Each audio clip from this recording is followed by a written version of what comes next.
Maristela chose to overdose on sleeping pills? How about you then? Wasn't it also your decision to stay with Lucas, even if he's causing you pain? Wasn't it also your decision not to let go of him, even though you knew he's in love with Maristela and causing you nothing but pain? Wasn't it also your decision to allow us to force you to marry, even if you and Lucas don't share the same feelings? Lucas and Maristela never asked you to commit suicide, Selena. You have the decision yourself. Ibig sabihin ba nun? Kasalanan mo lang yun at sarili mo lang ang dapat mong sisihin, Selena? Because if that's the case, then wala kang karapatan na paghigantihan ng anak ko at si Maristela. Ang boses na yun ni Papa ang aking narinig nang nasa mismong harapan ako ng pinto ng condo unit ni Selena. Revenge. Isang mapait na ngiting sumilay sa aking mga labi. So this is Selena's way of revenge. Maristela had been right all along. Selena is plotting something to destroy me and Maristela. I should be surprised and shocked. I know I should, but my mind and body are already too tired to be surprised. Maybe it's because the incident with Maristela and the knowledge of losing my unborn child were already too much of shock for me. And I don't have any room in my heart to be shocked anymore. But hearing Papa take my side for the very first time makes me feel a little glad. Since we did know how Selena was plotting revenge on us. Did he know from the start? But if he did know from the start, then why did he didn't do anything? Why hadn't he warned me? Bakit hinayaan niyang umabot kami sa ganitong sitwasyon? Or did he really intend not to let me know? To teach me a lesson? To let me know how much of a douchebag I am? Because if that's the reason, then he succeeded.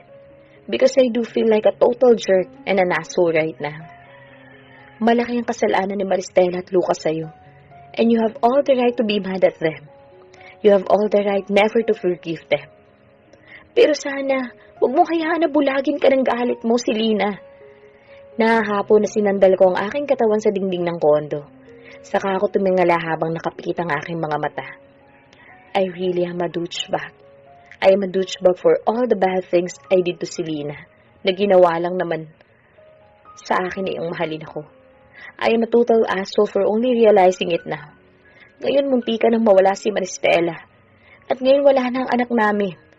Napakasama akong tao dahil hindi ko man lang nagawang mag-guilty sa mga kagaguhang ginawa ko kay Selena at kay Maristela. Come to think of it, I didn't even apologize to them. Kung hindi pa nagtangkang magpakamatay si Maristela, at kung hindi pa niya siya nakunan, at nawala ang anak namin, hindi ko mapagtatanto kung gaano ako kagago at katanga. Papa is right. Napakalaki ng kasalanan namin ni Maristela kay Selena. And she has all the right to despise us. Heck, I don't even deserve to be forgiven by her. You deserve to lose everything you have, Lucas. But you also deserve to be punched in the gut millions of times for being an asshole. I said to myself. Nakasandal pa rin ako sa dingding. Nakapikit pa rin ang aking mga mata nang bumukas ang pinto ng condo unit ni Selena na siyang dahilan upang mabilis ko na maimulat ang aking mga mata. At pagmulat ko, nakita ko si Papa, nakatingin siya sa akin. Umayos ako ng aking pagkakatayo, tuluyan ang hinarap si Papa na seryosong nakatitig sa akin. Papa, sambit ko. Kumusta si Maristela? Ang tanong niya sa akin. She's fine now, but she still need to be monitored. So her doctor recommended her to stay in the hospital for a few days. Sagot ko naman. Tumangutang naman si Papa. I see. How about you then? Are you alright? I'm guessing you've heard about Maristela's miscarriage as well. I said. It was all over the news, Iho. And it was your mother who found out about it first and informed me. Isang mapait na ngiti ang sumilaw sa aking labi habang umiiling. Wala talagang pinapalampas ng media. This is a private matter that should be kept in private. Hindi man lang nila nirespeto si Maristela. She just lost her child. I said, disappointed, and anger could be heard in my voice. We are already handling the situation, so you, and most especially Maristela, can rest easy. Tinitigan ko si Papa.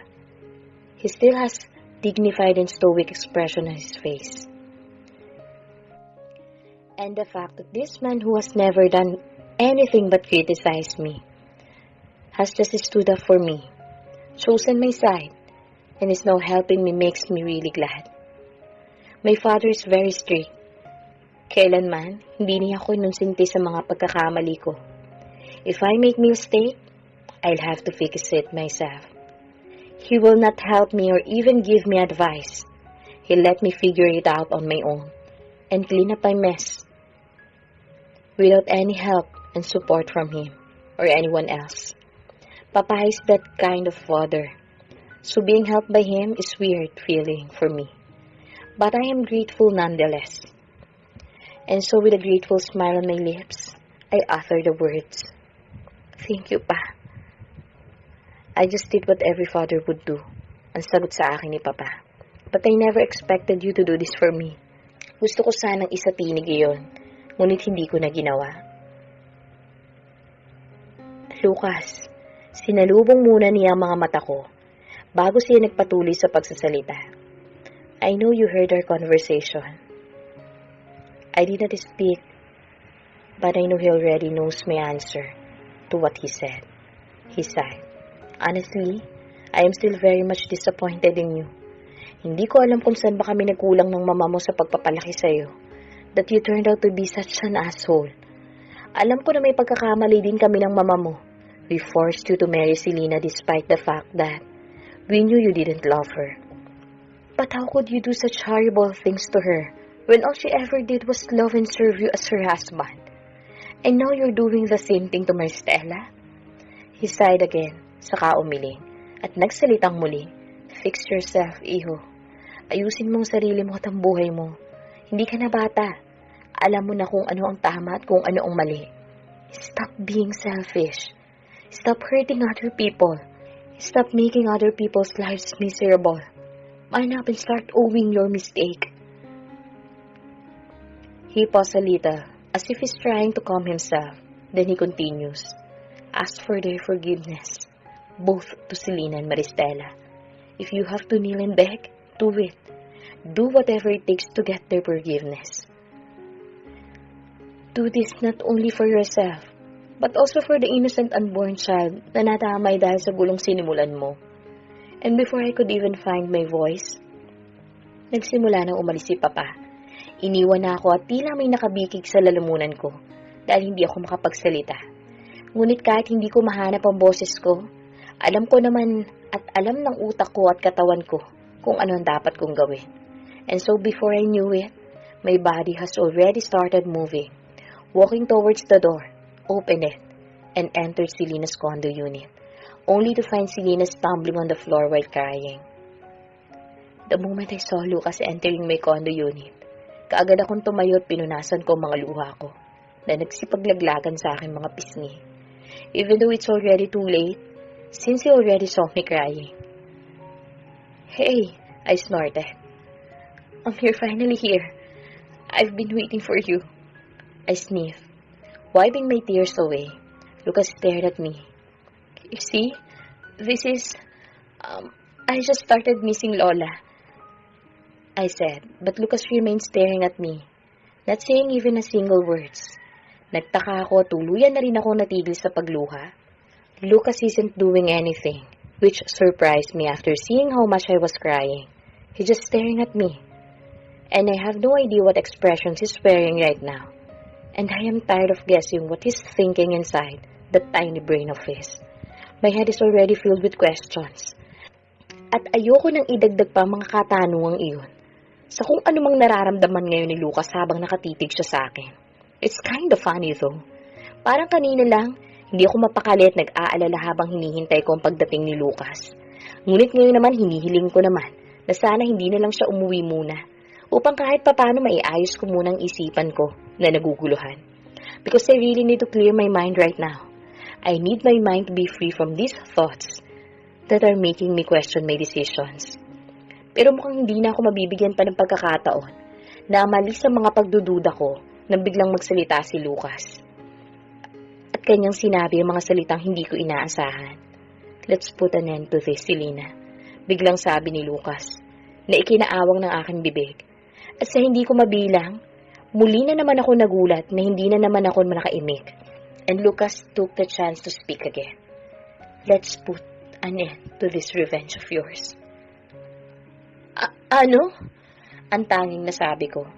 Nag-iwas muna ng tingin si Lucas, saka siya huminga ng napakalalim. It's like he is preparing himself for what he's about to say next, while I'm in this complete shock. He wants to put an end to my revenge? Does that mean he knew? How? When? Nang tila nakuha na ni Lucas ang kumpiyansa na kailangan niya, saka siya muling tumingin sa akin. At doon ko lamang napansin na hindi katulad ng palagi kong nakikita na tapang sa kanyang muka. All I can see in his face right now is how tired and how weak he is. He then continued, I heard your conversation with Papa, which surprised me yet again. And honestly, I'm already too tired to be shocked upon finding that. Hindi ko alam kung ako lang ba, but I can hear how emotional he's getting through his voice. It's like he's about to cry. At ito ang unang beses na narinig ko ang ganitong emosyon sa boses niya. Hindi pa rin ako makapagsalita. Tila may bumikig na naman sa aking lalamunan na siyang dahilan upang walang lumabas na boses sa aking bibig. And Lucas took that chance to speak again as he walked towards me and only stopped nang halos ilang talampakan na lamang ang layo namin mula sa isa't isa. And while looking into my eyes, he spoke again. Honestly, Selena, I wanted to be mad at you. Gusto kong magalit sa'yo dahil pinaikot mo kami at pinaglaruan mo kami. Gusto kong magalit sa'yo kasi ginawa mo kong tanga. Gusto kong magalit sa'yo dahil kung kailan ikakasal na kami ni Maristela, saka ka bumalik at ginulo kami. Gusto kong kamuhian ka. Gusto kong magalit sa'yo. But I can't. I can't because I know I don't have the right to. Because I finally realized how much of an asshole I have been to you. And I am deeply sorry for that. I am so sorry, Selena. I really am. At doon na siya nagsimulang umiyak. Lucas cried for the first time. He cried in front of me for the very first time, and I was bewildered. He was crying like a child. He was crying as if he is in too much pain. He was crying as if he is hurting. He was crying so much that his knees got weak at napaluhod na siya. And even if I don't want to, I also have started crying as I felt my heart wrenching in pain. I am sorry, Selena. I am sorry. I am sorry. Paulit-ulit na paghingi niya ng tawad. No, Anna. Do not cry. Do not cry in front of him. Do not show him your weakness. Come on, Selena. Strengthen your resolve. Crying like this won't make you achieve your plan. Think about your plans. Think about what Lucas and Maristela has put you through. Think about everything that you did in order to make this plan work. Itong sinasabi ng utak ko na dapat kong gawin, ngunit tila hindi naman sumusunod ang katawan ko at ang puso ko. Because my heart, like my eyes, is weeping. Gusto ko naman talagang pigilan ang pag-iyak ko. Gusto kong murahin siya, saktan siya, sumbatan siya. But no words came out of my mouth. And instead, all I can do is just cry. I cried again, just like the day he left. I cried again just like when he told me our marriage has been finally annulled. I cried again just like I did when I realized Lucas would never see me or love me. I cried again just like I used to when I was in pain. But this time, Lucas is crying in pain along with me. Muli ay hindi ko na naman mabilang kung ilang segundo o minuto kaming nag-iyakan. Kaming dalawa ni Lucas. Basta umiyak lamang kami ng umiyak na tila ba binubuhos na namin ang lahat ng sakit at pagsisisi na nararamdaman namin. And when we finally had enough of crying, we sat on the couch, magkaharap at kapwa tahimik. But I was the one who broke the silence. I can't believe I will hear you apologizing to me. Akala ko mamamatay na lang ako nang hindi ko pa maririnig ang paghingi mo ng tawad. I said, staring intently at him with a serious expression on my face. Though I doubt he will notice because my eyes and nose are puffy. And Lucas is just staring at the floor with his hands clasped together. Hindi rin naman siya nagsasalita kaya kinuha ko ang tsansa na yun upang sabihin ang lahat ng gusto kong sabihin. Tapos na akong umiyak Kaya oras na para sumbatan ko naman siya. Pinanatili ko ang aking tingin sa kanya as I continued speaking. It's funny though, you never apologized, nor felt any remorse when I attempted to suicide. Pero ngayon si Maristela, nagtangka magpakamatay, you suddenly felt guilty. You're telling me that you now realize how much of an asshole you are? And so, do you expect me to be happy hearing you say that? It's been 6 years, Lucas. It's been 6 years since you fucked me up, yet you never even dared to apologize to me. Not even when I came back. Pero ngayon, ang buhay na ni Maristela ang nakalagay sa panganib. Bigla ka na lang naging mabait. Bigla ka na lang nakaramdam ng pagsisisi. I am getting emotional again. Namamasana naman ang mga mata ko, ngunit pinigil ko ang sarili ko na umiyak ulit. So I gulped and swallowed my own breath to stop myself from crying.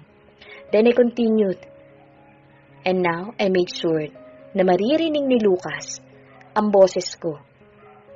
At mararamdaman niya ang puot at sakit na nararamdaman ko. Do you even know how shitty I feel right now? Parang pinaparamdam mo lang sa akin kung gaano ka kawalang pakailam sa akin. You just made me feel how worthless I am to you. And I hate you for that. I hate you for fucking me over. For messing up with my love for you. For making me feel worthless.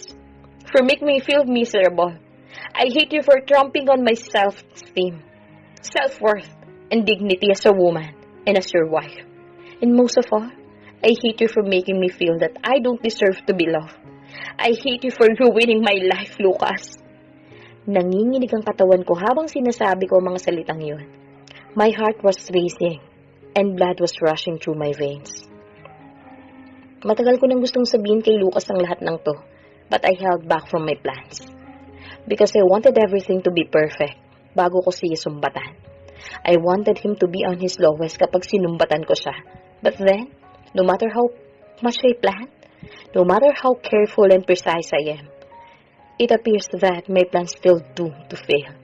And I am both angry and mad. Because I feel like everything I did to make this plan a success has now been thrown away. Sa totoo lang, I was happy. I was happy that I was able to fool you.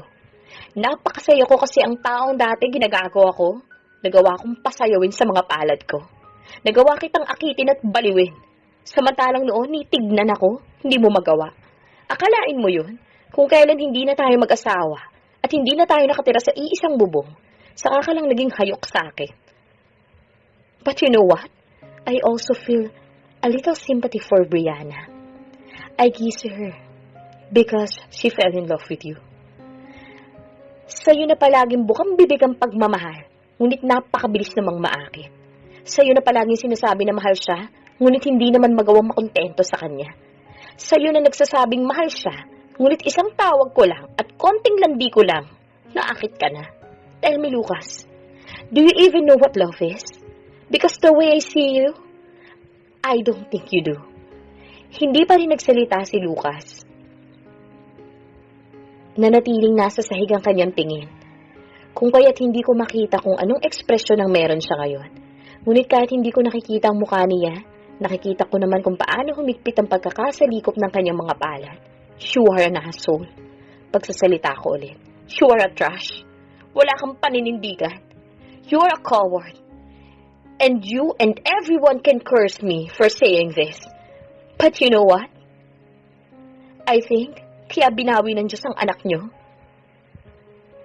ay dahil gusto niyang iiwas ang bata mula sa'yo. Because that child do not deserve to have good-for-nothing father like you. I know that what I said was already below the belt, and I expect him to be mad and lash out at me, but he did not. Sa halip, nag-angat lamang siya ng tingin. Sinalubong ang aking mga mata, and with still weak and tired expression of his face, he said, I will accept everything insult that you will throw at me. I will accept all of it, Anna. Because I know all of that are nothing but the truth. Oo, gago ako. Siraulo, walang yaha, walang kwentang tao, demonyo. Yes, I am. I am that kind of person.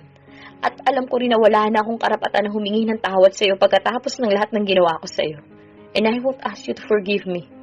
I just want you to know na alam ko na at nagising na ako at sising-sisi na ako sa lahat ng nagawa ko sa iyo at kay Maristela. Panandali ang nag-iwas siya ng tingin.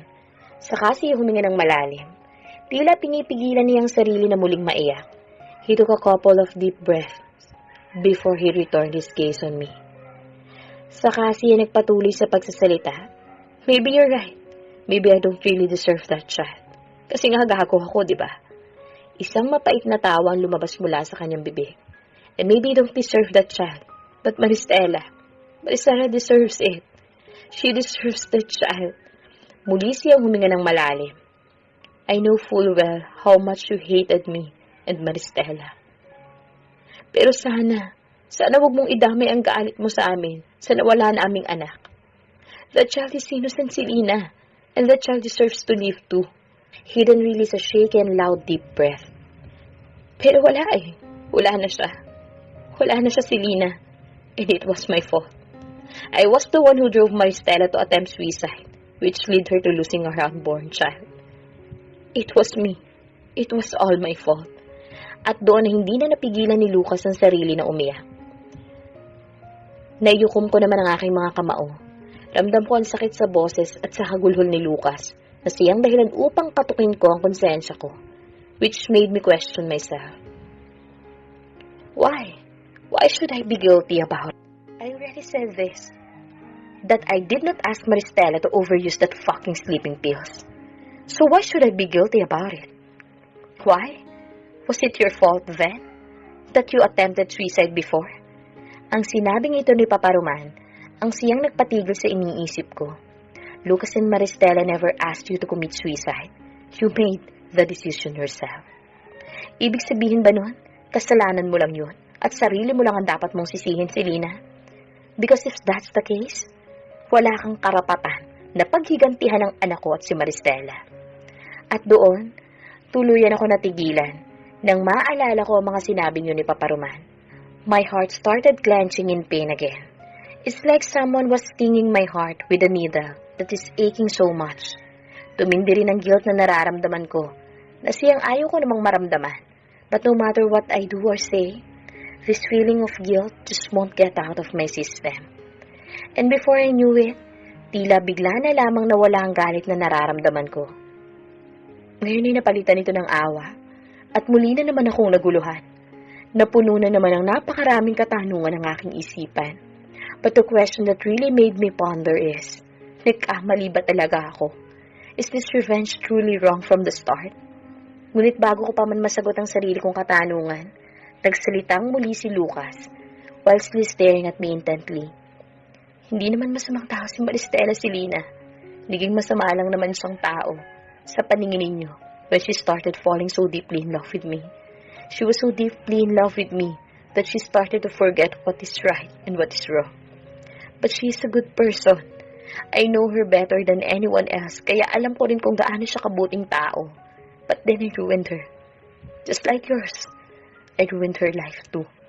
You're not my only victim, Selena. Maristela is my victim too. Because just like you, I made her life miserable as well. She lost her family, her friends, her career, and her dignity when she chose to be with me. It may look she's doing fine now, but she's not. I know she still wants to be with her family, and I know she still feels bad whenever people are saying shit about her behind her back. But just like you, pinilit niya pa rin ang tumayo. She got back on her own feet and achieved her dreams, proving to everyone that there's more than her being my mistress. At kung kailan naman maayos na ulit siya, saka ko naman siya sinira ulit. I guess you're right. Baka hindi ko nga talaga siguro alam kung ano at kung paano ba talaga ang magmahal. Pero si Maristela, she knows very well what love is and how to love as well. She knows that, just like you. Kaya alam ko kung sakaling nabuhay man ang anak namin, alam kong mamahalin niya ang anak namin ng buong buo. I know she will love that child more than she loved me. Kaya alam ko na deserve niya ang batang yun at deserve niya rin na maging masaya. Then a genuine smile appeared on Lucas' lips while still staring at me, which took me aback. And you too, Selena. You deserve to be happy too. But you won't be able to achieve that happiness kung habang buhay mo na lang itatali ang sarili mo sa nakaraan natin. I know I have no right to say this, but please let go of the past already, Selena. Let go of the past and be happy. Be genuinely happy because you deserve that. Lucas' voice was genuine as he said those words. And as much as I hate to admit it, the sincerity in his voice has stuck at a small piece of my heart. Then I started to question myself again. Be genuinely happy. Can I do that? Can I really be genuinely happy after everything that happened? It's been 3 days since the day of my plan was discovered. And Ren and I, Lucas, cried together.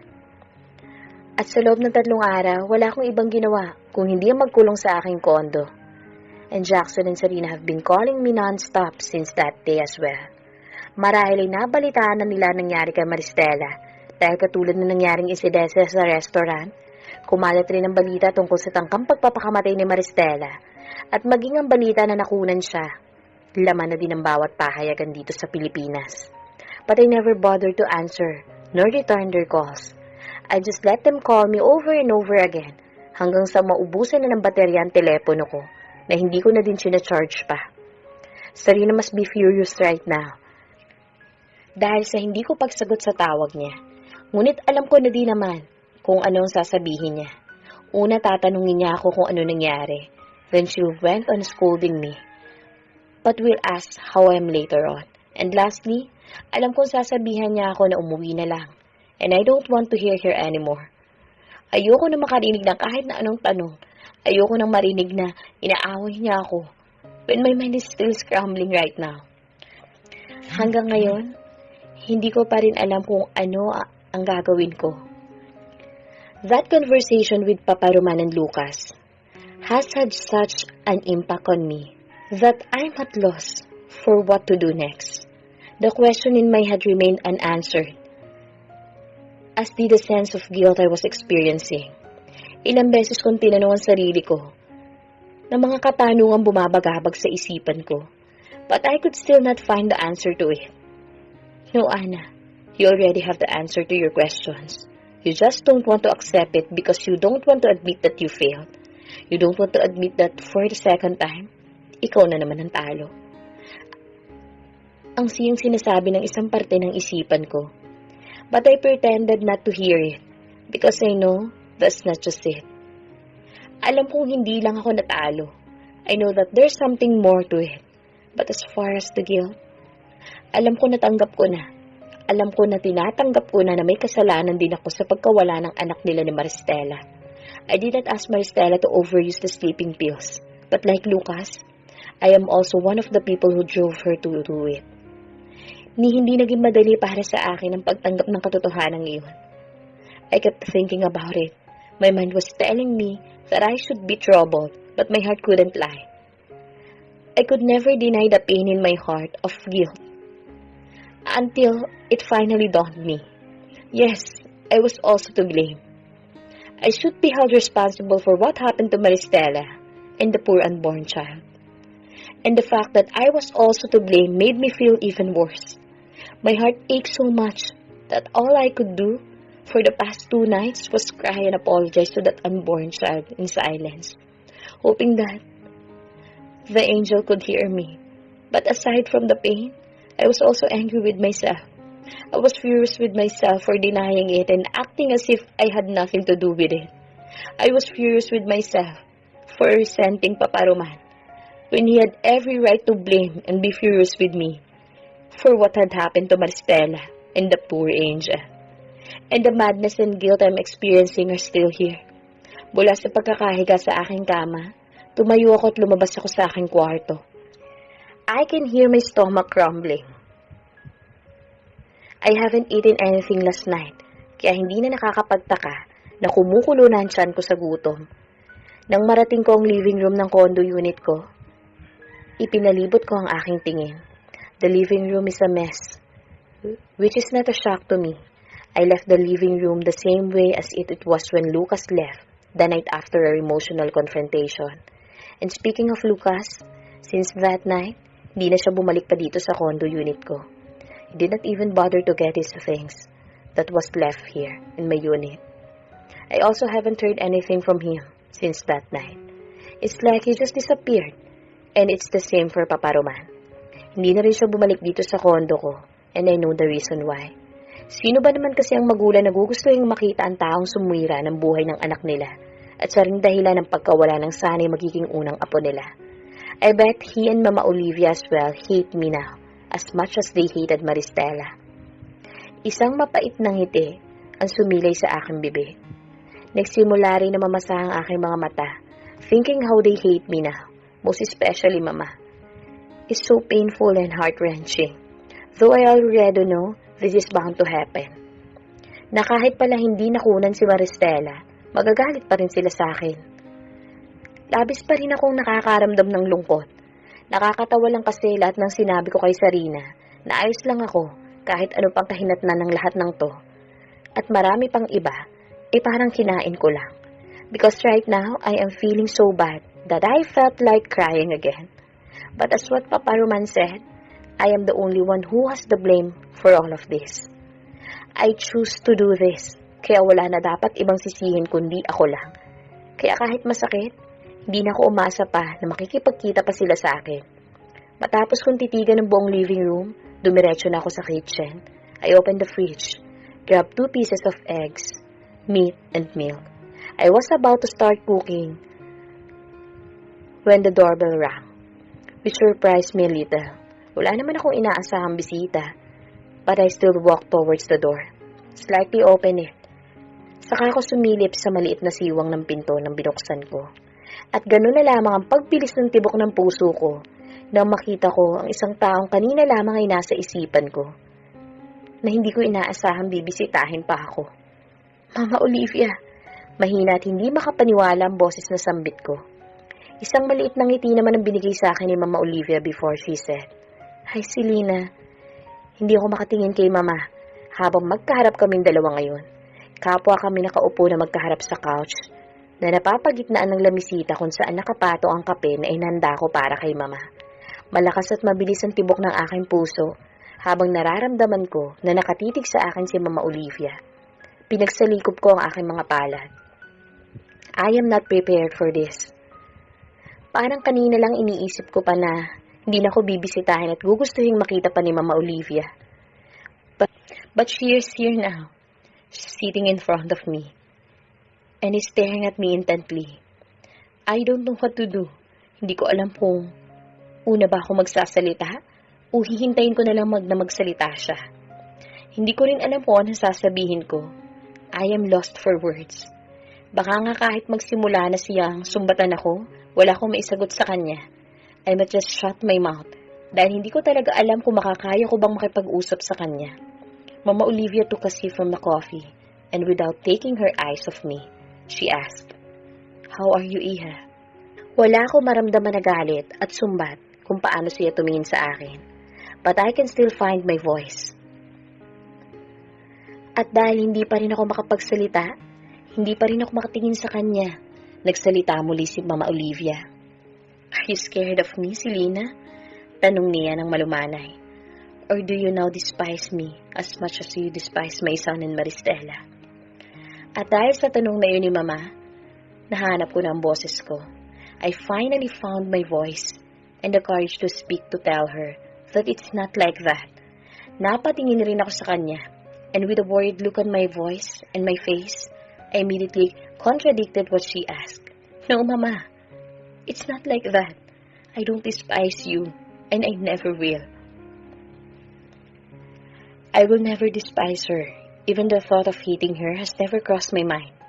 How can I hate someone who has showed me love, care, and compassion? How can I despise someone who has become my second mother? Tila nabunutan naman ng tinik ng umiti si Mama. Tumango sabay lapag ng tasa sa lamisita. Thanks God. Kala ko kasi kinamumuhian mo na rin ako. Kaagad akong umiling. No, Mama. Hindi ko kayo kamumuhian kailanman. Why would you even think of that? Kayo nga. I paused for a while. Cobb asserted my gaze, then continued speaking. Kayo nga ang dapat ko na tanungin yan. Binalik ko ang kinakabahan kong tingin sa kanya. Kinamumuhian po ba ninyo ako? Ilang segundo na tinignan lamang ako ni Mama Olivia. Bago mubuntong hiningat nagsalita. I'll be completely honest with you, Selena. She sighed again. At first, I was completely shocked upon knowing everything. You see, your Papa Roman filled me with the details. At talagang hindi ako makapaniwala na nagawa mo ang lahat ng yun. I could not believe you could be that cunning. Hindi ako makapaniwala na ang dating Selena na halos hindi makabasag pinggan, nagawang gumawa ng isang bagay na ni sa hanagap, hindi ko naisip na makakaya mong gawin. I never thought of you being capable of taking revenge. But most of all, I never thought you could lie and fool us. I was disappointed, Selena. Utterly disappointed. Everything that Mama Olivia said are like sharp knives that are stabbing every piece of me. As I thought, they really hate me now. I mean, she's already disappointed in me. That means she now despises me, right? After all, I fooled them. Them who has done nothing but love me and has supported me. My eyes watered at sumikip ang aking dibdib. Ilang beses din akong lumunok upang pigilan ang sarili ko na maiyak at humagulhol. Mama Olivia just said that she's disappointed in me. Hindi pa niya ako sinusumbatan, ha? So I can cry now. Hindi ako pwedeng maging mahina pagkatapos ng ginawa ko sa kanila ni Papa Roman. So I compose myself. Hinanda ko ang sarili ko para sa mga panunumbat na gagawin ni Mama. Ngunit imbes na sumbatan ako, ibang narinig ko mula kay Mama Olivia. I am disappointed in you, but that doesn't mean that I hate you. You see, I know you're really fully aware as well that I don't like Maristela for my son. I don't like her solely because she ruined your marriage with my son. I don't like her because she was my son's mistress. Iniisip ko nun kung sana hindi siya nakailam sa relasyon ni Lucas. Kung sana nanahimik siya at hindi siya kumabit sa anak ko, then kahit siguro naghiwalay kayo ni Lucas at naging sila, then I wouldn't hate her. I wouldn't hate her because she did nothing to ruin your marriage and your relationship. I wouldn't hate her because I know that she did the right thing and that she waited. Because I know na iyon din ang gagawin mo kung ikaw ang nasa kalagayan niya. Kasi alam ko na hindi mo magagawang manira ng relasyon. Kaya sobra ko nalungkot at nakaramdam ng labis na pagkabigo nang malaman kong ginawa mo. Pakiramdam ko, Mama Olivia started getting teary-eyed. Ngunit katulad ko, halatang pinipigilan din niya ang sarili niya na maiyak. She took a couple of deep breaths to calm herself. And when she felt like she's finally calm, she then continued speaking. Pakiramdam ko nakawala ka sa amin. Pakiramdam ko hindi na ikaw ang Selena na minahal namin. Tinanggap namin, inalagaan namin at sinuportahan namin noon. You started to look like a stranger to me, and I hate that. I hate feeling like I don't know you anymore. And so I decided that I'll try to understand you. I went back to the day where you first came to our home. Inalala ko kung paano nagsimula na naging malapit ang loob namin ng paparuman mo sa'yo. Inalala ko kung paano ka tumawa, ngumiti ng puno ng saya at kulay. Inalala ko rin kung paano ang tawa at ngiti mo, na punong-puno ng kulay, naging peke at naging ngiti ng puno ng sakit at pagkukunwari. Inalala ko kung paano ka labis na sinaktan ng anak ko at ni Maristela, ng paulit-ulit. Inalala ko kung paano ka nalugmok nang iniwan ka ni Lucas. And that's it. That's when I have started to fully understand you. Doon ko naintindihan kung bakit nagawa mo ang mga nagawa mo, anak.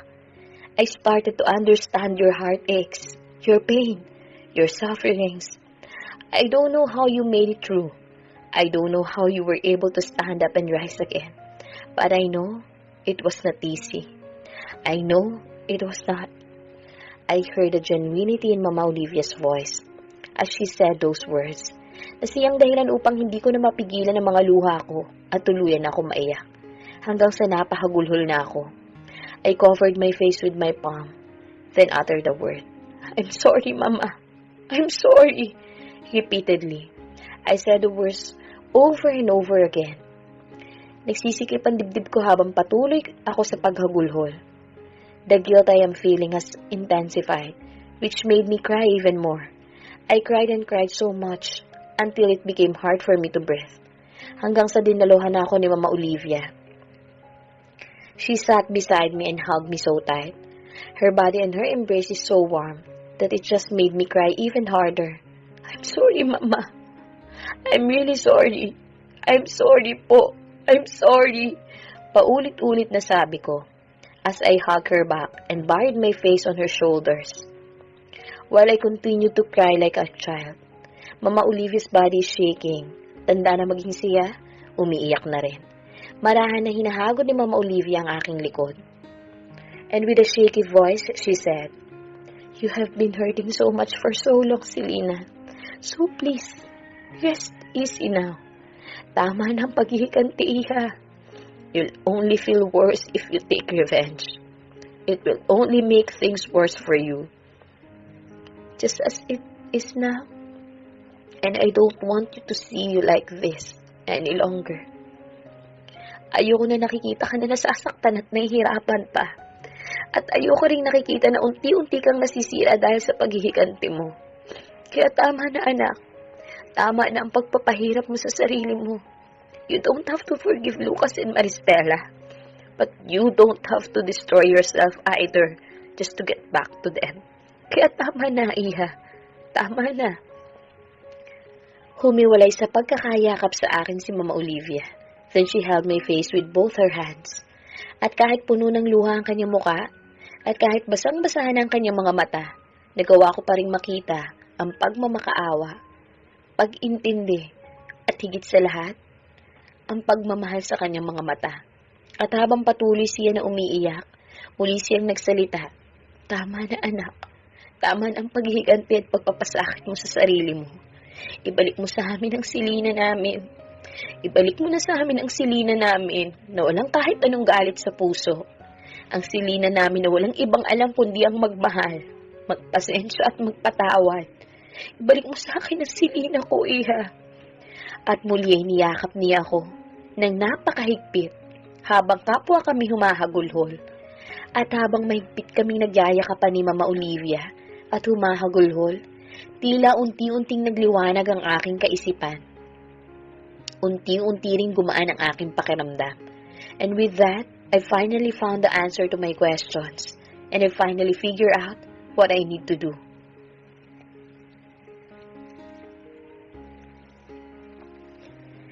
Three years later, abala ako sa pag-aayos ng aking sarili. Nang dahan-dahan bumukas ang pinto ng aking kwarto at sumilip si Sarina na nakangiti. "What is it now?" Nakangiti kong tanong sa kanya, na hindi inaalis ang aking mga mata mula sa malaking salamin na nasa aking harapan. Dali-dali siyang pumasok sa aking kwarto at tumayo sa tabi ko. She then looked at me through the mirror. Hindi pa rin maalis ang ngiti sa kanyang mga labi. "Grabe ka, ang tagal-tagal mo," I chuckled. "I just want to look good, okay? After all, this will be our first date since we started dating." Nakangiti kong sagot naman sa kanya. "Well, you already look good. Saka kahit naman ata hindi ka mag-ayos, magiging maganda ka pa rin sa paningin ni Jackson." Nakangisi na niyang saad na ikinailing ko naman. Yes, I am now dating Jackson. It's been 3 years since I left the Philippines and I came back here to Canada. After that emotional talk with Mama Olivia, that's when I realized that what I should do. I finally found the answer to my questions, which only caused me more pain. But I have learned to accept it. I learned to accept the fact that my choices were wrong. That I learned to accept the fact that seeking revenge was never the right thing to do. Tinanggap ko na nagkamali ako. Tinanggap ko na din ang katotohanan na masyado na akong nabulag sa kagustuhan ko na makapaghiganti, na hindi ko na nakita na may mga inosenteng tao na pala nadadamay. And I realized my fault and my mistakes. I started to fear myself because like what Papa Roman and Mama Olivia said, I am not the same person that I was before. I turned into someone I am not. I turned into someone that I hated the most. And it scared me. Kaya naman na-realize ko ang mga pagkakamali ko. Nagdesisyon na ako na umalis ng Pilipinas at bumalik ng Canada. Ngunit bago ako umalis ng Pilipinas, kinausap ko muna si Papa at Mama. Muli akong humingi ng tawad sa kanila.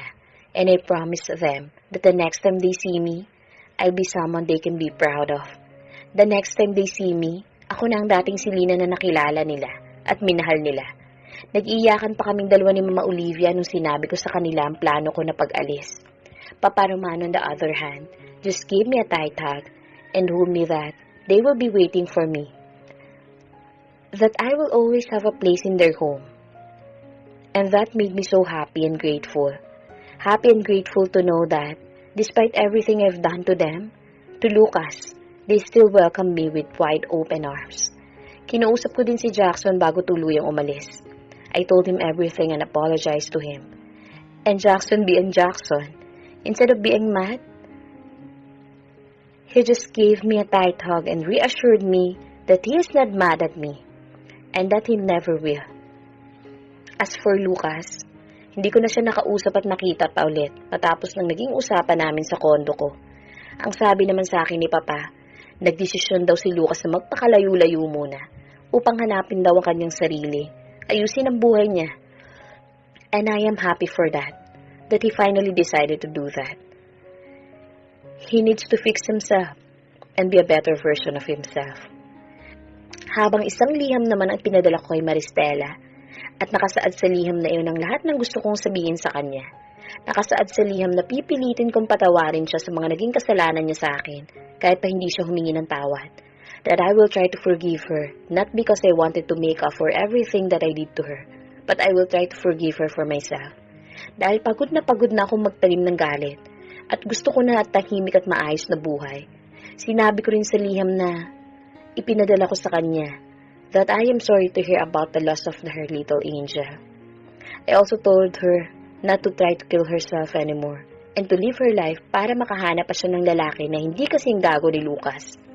At pagkatapos ng lahat ng dapat kong ayusin sa Pilipinas, bumalik na ako ng Canada, kung saan sinalubong ako ni Sarina. And after settling in Canada again, nagdesisyon ako na makipag-usap sa isang psychologist. I went to therapy, and talking to psychologists really helped me sort through my thoughts and change my outlook on life. Hanggang sa lumipas ang isang taon, tuluyan na ako naka-move on mula sa mga nangyari sa Pinas. Maging ang galit ko kay Lucas at Maristela, unti-unti na rin nawawala, and I couldn't even be more happier. Ngunit may higit pa pala sa sayang nararamdaman ko nung nakapag-move on ako mula sa mga nangyari sa Pilipinas. At iyon ay nung dumating si Jackson dito sa Canada. Isang taon ang nakakalipas. I try to forget you, I swear. I did it, B. But no matter how much I try, kahit anong pilit ko, nasabi ko sa sarili ko nakalimutan ka na. Wala talaga eh. Ikaw pa rin talaga. Ikaw pa rin, B. Mahal pa rin talaga kita. But don't worry, I won't force you to love me back. I know you still have a lot on your plate, and entertaining me would be the least of your priorities. But I'm alright. Okay na okay lang ako doon. Hihintayin kita. Total, doon naman ako magaling, di ba? Ang maghintay. These are his exact words when he suddenly appeared right in front of my door. And through his words, hindi niya ako pinilit. We always talk, but we never talk about his feelings towards me. Pero kahit wala siyang sinasabi, pinapakita naman niya sa akin ang nararamdaman niya. Hanggang sa tuluyan na nga nahulog ang loob ko sa kanya. Paano ba naman? Ang gwapo-gwapo na, matalino pa, gentleman, caring, honest, funny, at higit sa lahat, mahal na mahal ako, at tanggap ako at ang nakaraan ko. And unlike me, who did not prioritize Jackson at the time, I am Jackson's top priority. He made me his top priority, even leaving their company in the Philippines to be with me here in Canada. And just a week ago, ako na mismo ang nagbukas ng usapan tungkol sa relasyon namin. May bala ka pa bang tanungin ako kung magiging girlfriend mo na ako? Kasi kung wala kang balak na tanungin ako, pues ako na lang magtatanong sa'yo, Jackson. Will you be my boyfriend? Iyon ang naging tanong ko sa kanya, and until now, I still couldn't forget Jackson's epic reaction when I asked him that question. He was so shocked that he went speechless. And after being speechless, he then started crying while saying yes to me. At heto na nga kami ngayon. We were about to have our very first date as a couple. And I'm very excited. I am glad that you look happy. Biglang sabi ni Sarina, habang nakatingin pa rin siya sa akin through the mirror. And I am glad that you finally gave yourself a second chance to fall in love again. At this time, mukhang worth it na. Malaking ngiti sabi ni Salina. Mula sa pagkakatingin sa salamin, hinarap ko si Sarina. Niyakap siya ng napakahigpit na ikinagulat niya. What? Natatawang tanong niya. Saka niyakap ako pabalik. I sighed. Thank you for everything, Sarina. Hindi ko talaga alam kung ano nangyari sa akin kung wala ka. Apart from being my best friend, you're also my savior. So thank you. Thank you for always being here for me and for being my rock when I needed someone to lean on. Maraming salamat talaga, Sari. And I just wanted you to know how grateful I am for everything you've done for me. How much I appreciated you and how much I love you. Don't worry, makakabawi din ako sa lahat ng kabutihan na ginawa mo para sa akin. I will be forever thankful to Sarina for everything that she's done to me. And I want her to know that. I want her to know how important she is to me. And I appreciated her. Dahil katulad ng sinabi ko sa kanya, hindi ko talaga alam kung saan ako ngayon. If it is weren't for her. What's this? Why are you suddenly being dramatic? She asked, trying to hold back herself from crying. Kung mawala siya sa aking yakap, hinawakan niya ang mga kamay ko. And with a happy and genuine smile on her face, she said, kung gusto mo talaga makabawi sa akin, then just be happy. Be happy with Jackson. And just be happy with everything that you wanted to do. Yun lang. Yun lang ang gusto kong gawin mo na pambawi mo sa akin. Lumawak naman ang aking ngiti dahil sa kanyang sinabi. Habang si Sarina naman, natatawa lamang. Hanggang sa pareho na kaming natawa. Nagtatawanan pa rin kami nang marinig namin ang tunog ng doorbell. Natigil naman kaming dalawa sa pagtawa at parehas kaming napatingin sa pinto ng aking kwarto. Sarina then look at me. Saka siya lumakad patungo sa likod ko. Marahan akong tinulak palabas ng pinto ng kwarto. At hanggang sa makarating kami ng harap ng nakasaradong pinto ng apartment ko. There you go. Your Prince Charming has finally arrived. And he is waiting just right behind that door. Sarina said, still standing behind me. So go. Open that door. Take your happiness. Hold on to it. And never let it go. It's now your time to be happy. Sandali ko munang nilingon si Sarina at nginitaan siya. Bago ko huminga ng malalim at dahan-dahan pinihit pabukas ang seradura ng pinto ng aking apartment. At nang bumukas ng pinto, kaagad na bumungad sa akin ang taong siyang nagbigay sa akin ng panibagong saya at pagmamahal. Hey! Ani Jackson, nang may napakalaking ngiti sa kanyang mga labi. Nginitian ko naman siya pabalik. He then handed me the rose bouquet he was holding, which I gratefully accepted. Are you ready? He asked, still smiling. Nilawakan ko muna ang aking ngiti bago ako sumagot. Yes, I am ready. I am ready to take another new day with you, Jackson.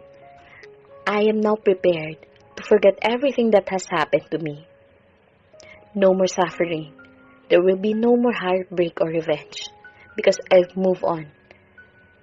And I'm ready to embrace my happiness. I am Selena and I am done seeking revenge because I am now ready to move on to a brighter and happier future. Dito na po nagtatapos ang kwento ng pag-iibigan ni Selena at Lucas. Maraming pagsubok at sakit ang kinaharap ni Selena. Natuto siyang magtanim ng galit sa taong akala niya nagmamahal ng totoo sa kanya. Ngunit dahil sa pagmamahal, nagising siya at pinagsisihan ng mga nagawa. Natutong magpatawad sa mga taong nanakit sa kanya. Hindi man sila nagkatuluyang muli, may paraan ang Diyos upang makamtan ni Selena ang tunay na pagmamahal at iyon ay sa katauhan ni Jackson. Sa ngayon, namumuhay sila ng masaya at handa ng bumuo ng sarili nilang pamilya.